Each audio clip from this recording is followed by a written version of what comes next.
الحمد لله نحمده ونستعينه ونستغفره ونؤمن به ونتوكل عليه ونعوذ بالله من شرور أنفسنا ومن سيئات أعمالنا من يهده الله فلا مضل له ومن يضلله فلا هادي له ونشهد أن سيدنا ومولانا محمدا عبده ورسوله أما بعد فأعوذ بالله من الشيطان الرجيم الله ولي الذين آمنوا يخرجهم من الظلمات إلى النور والذين كفروا أولياءهم الطاغوت يخرجونهم من النور إلى الظلمات أولئك أصحاب النار هم فيها خالدون۔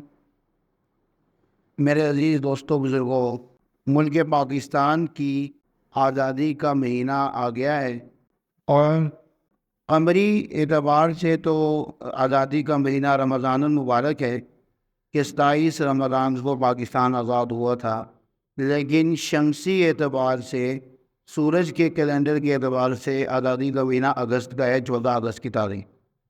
یہاں پہ چونکہ شمسی حساب سے تاریخی زیادہ یاد رکھی جاتی ہیں، تو اس لیے موقع کی مناسبت سے شمسی مہینے کے اعتبار سے اس کو بیان کیا جاتا ہے۔ میرے عزیزوں، یہ ملک ہم تو بعد میں آئے ہیں، لیکن بعد میں آنے والوں کا پچھلے زمانے کے ساتھ رابطے کا جو ایک ذریعہ ہے کتابوں میں باتیں آنا، تو کتابوں میں ہم نے باتیں پڑھی ہیں۔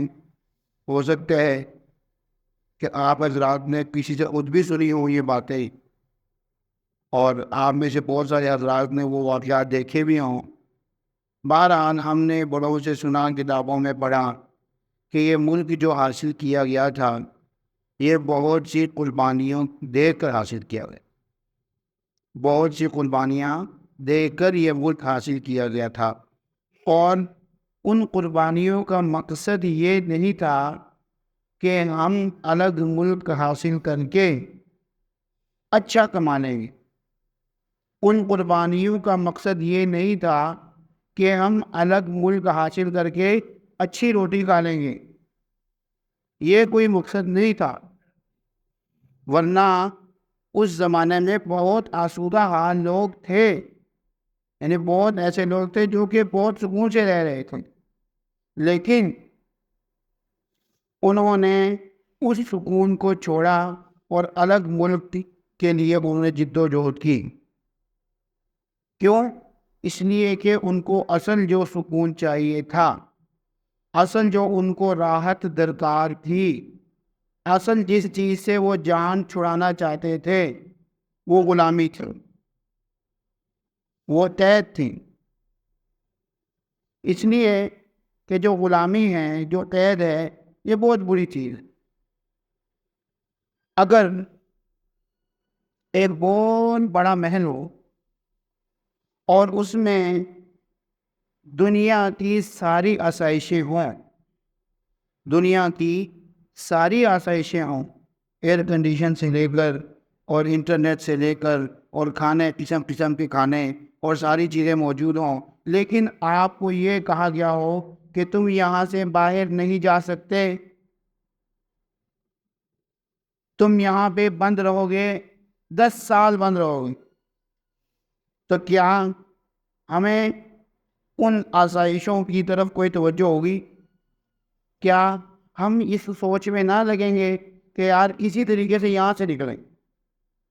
کیونکہ انسان اصل میں آزاد ہے، اور اس کے اوپر جو بھی قید لگائی جاتی ہے، جو بھی پابندی لگائی جاتی ہے، انسان اس سے بھاگتا ہے، انسان اس قید سے اور اس پابندی سے بھاگتا ہے۔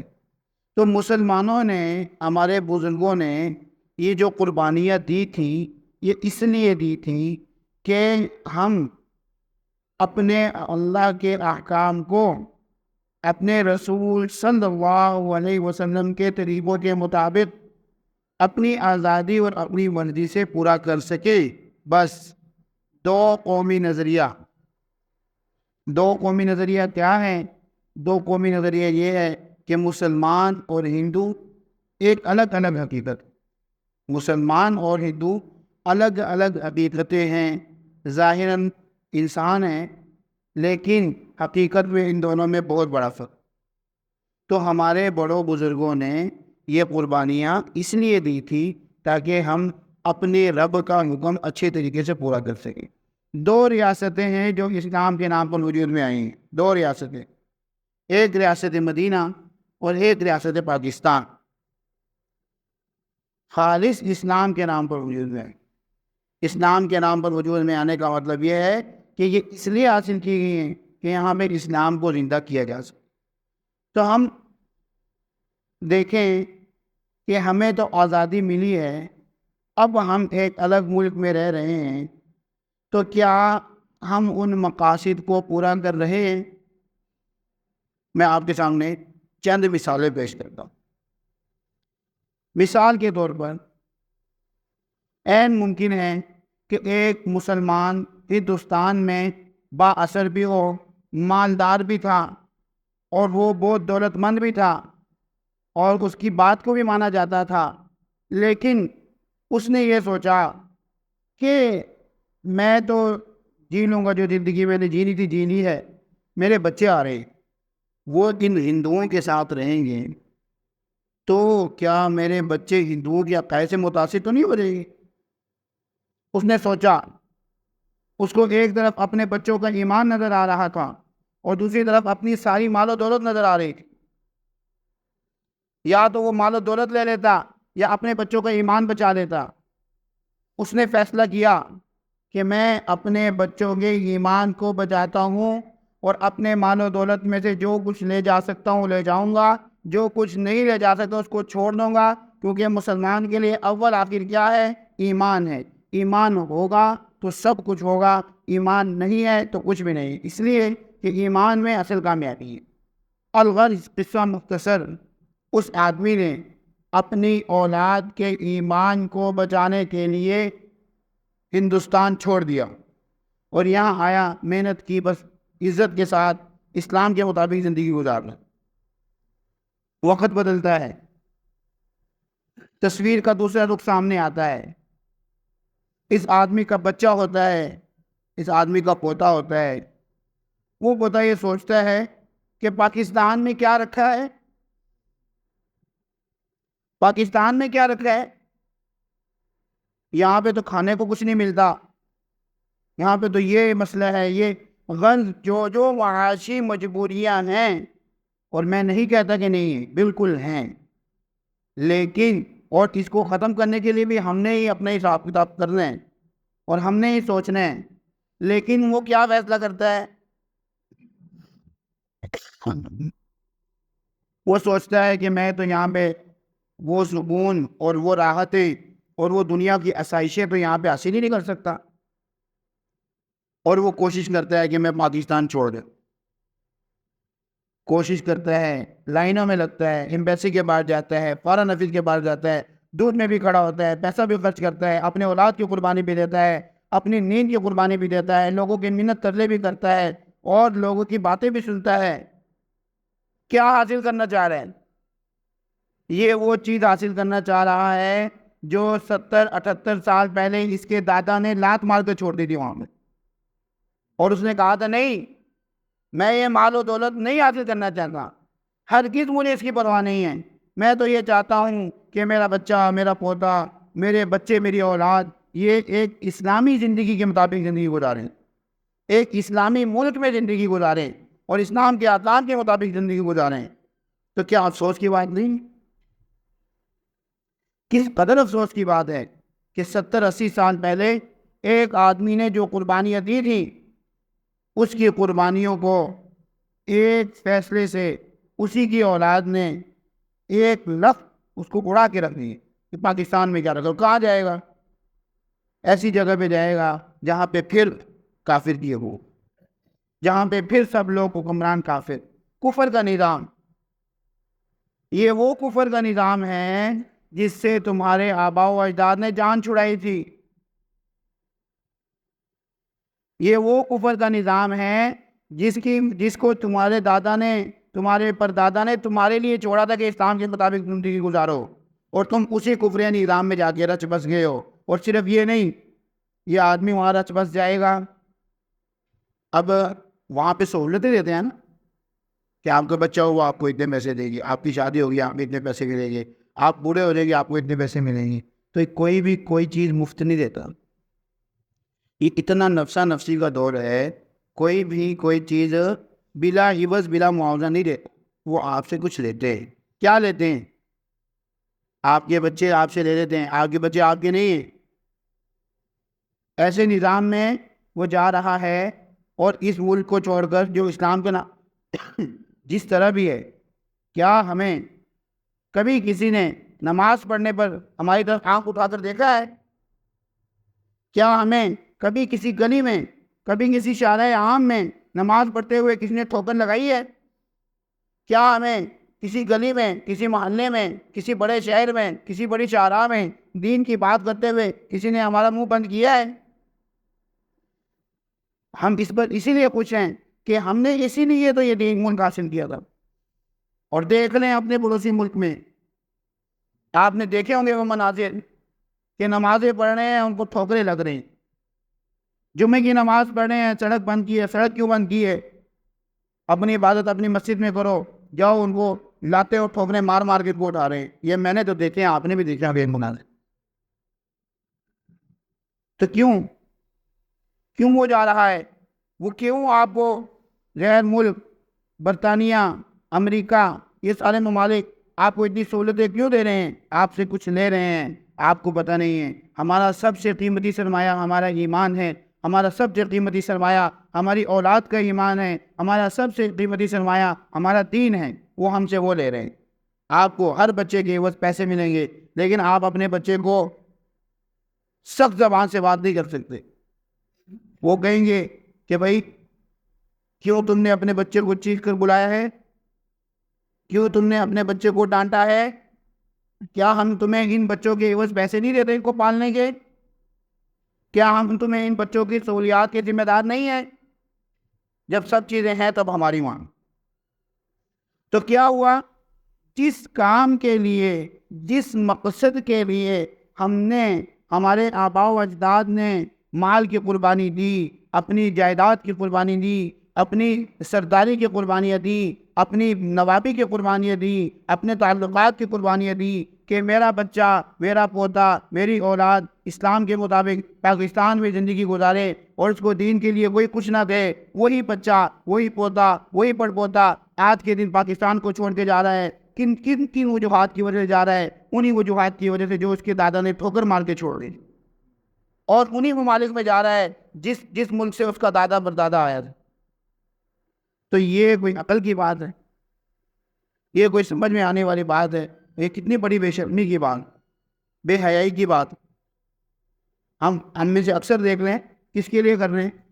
جن کی عمر تھوڑی بڑھ گئی ہے، جو ابھی تھوڑے سے جوان ہیں، وہ اس لیے کر رہے ہیں تاکہ ہم شادی کریں گے۔ جن کی شادی ہو گئی ہے وہ اس لیے ساری محنتیں کر رہے ہیں تاکہ ہمارے بچے ہوں گے۔ جن کے بچے بڑے ہو جاتے ہیں وہ اس لیے محنت کرتے ہیں کہ چلو بچوں کے بچوں کا مل جائے گا کچھ، اور بچوں کے بچے یہ کر رہے ہیں۔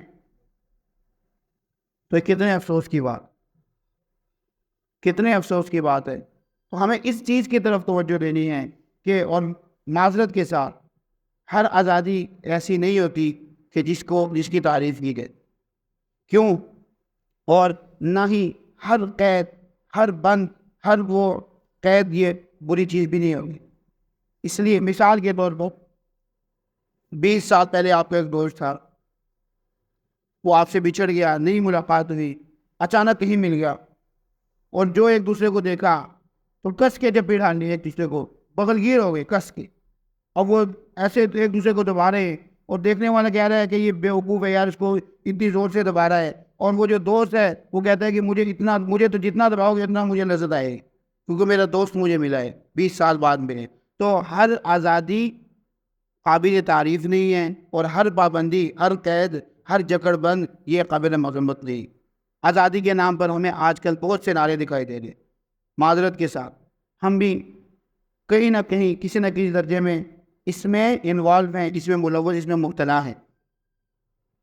ہمیں یہ دکھایا جاتا ہے کہ آپ کی عورتوں کو ہم آزادی دیں گے، آپ کی عورتوں کو ہم آزادی دیں گے، آپ کی عورتوں کو ہم ملازمتیں دیں گے، آپ کی عورتوں کو ہم موٹر سائیکلیں دیں گے، آپ کی عورتوں کو ہم اسکالرشپس دیں گے، آپ کی عورتوں کو ہم یونیورسٹیوں میں تعلیم فری کریں گے. یہ آزادی کے خوشنما نعرہ دکھائی دے رہے ہیں ہمیں، لیکن اس کی حقیقت کیا ہے؟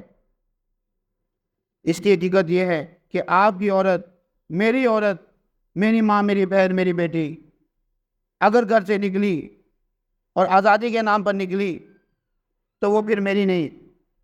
کیوں؟ اس لیے کہ وہ کہے گی کہ میں نے جاب کرنی ہے، جاب کی بھی اپنی مصروفیت ہوتی ہے. باپ کا بھی ٹھیک ہے، حق ہے، بیٹے کا بھی حق ہے، شوہر کا بھی حق ہے، بھائی کا بھی حق ہے، لیکن میں نے کام بھی تو کرنا ہے. حالانکہ اسلام نے کیا نظام دیا ہے؟ عورت اگر بیٹی ہے، چھوٹی ہے، تو اس کی ذمہ داری کس پر ہے؟ اس کے باپ پر. بڑی ہو گئی ہے پھر بھی جب تک شادی نہیں ہوئی باپ پر ذمہ داری ہے. باپ نہیں ہے تو کس پر ذمہ داری ہے؟ اس کے بھائی پر. شادی ہو گئی تو کس کی ذمہ داری ہے؟ اس کے شوہر کی. شوہر فوت ہو گئے تو کس کی ذمہ داری ہے؟ اس کے بیٹے کی. تو اسلام نے تو عورت کو اتنا اچھا نظام دیا اور اتنا اچھا اس کے لیے ایک ترتیب بنائی ہے، لیکن ہمارے نادان دوست ہمارے دشمنوں کی باتوں میں آ کر عورت کو ترقی دینے کے نام پر، عورت کی آزادی کے نام پر، عورت کو مردوں کے برابر لانے کے نام پر ہماری عورتوں کو ہمارے گھروں سے نکال رہے، اور ہماری اسلامی اقدار، ہماری اسلامی ویلیوز، ہماری اسلامی روایتوں کو چھوڑ رہے. اور ہمیں بھی بہت اچھا لگتا ہے، ہمیں بھی زیادہ محسوس نہیں ہوتا، ٹھیک ہے بھائی وہ اپنا کما رہی ہے، اپنا کھا رہی ہے، ٹھیک ہے، مجبوری کا حکم الگ ہوتا ہے، مجبوری کا حکم الگ ہوتا ہے، لیکن یہ آزادی نہیں ہے، یہ آزادی نہیں ہے، یہ آزادی نہیں ہے. یہ تو ہمارا سب کچھ لینے کے در پہ ہے. اگر وہ عورت جس کے ہاتھ میں ہمارے بچوں کی تربیت ہے، جس نے گھر میں رہ کر خانہ داری کا امور انجام دے کر اپنے بچوں کی تربیت کر رہی ہے، وہ دفتر میں بیٹھی ہے، وہ دکان میں بیٹھی ہے، وہ اوبر چلا رہی ہے، وہ موٹر سائیکل چلا رہی ہے، تو یہ آزادی ہے؟ یہ تو ہمیں کتنا بڑا نقصان دیا جا رہا ہے. تو اس لیے ہمیں آج کے دن اس بات پر غور کرنا چاہیے کہ یہ ملک ہم نے کس مقصد کے لیے لیا تھا، اور وہ مقصد ہم کس حد تک پورا کر رہے ہیں. اگر تو پورا کر رہے ہیں تو بہت اچھی بات ہے، لیکن ایک ایک کے کرنے سے کام نہیں ہوگا. یہ پورا معاشرہ، جس طرح پورے معاشرے نے قربانی دے کر یہ ملک حاصل کیا تھا، اسی طرح پورا معاشرہ قربانی دے گا اور اس ملک کی بنیادیں دوبارہ مضبوط کرے.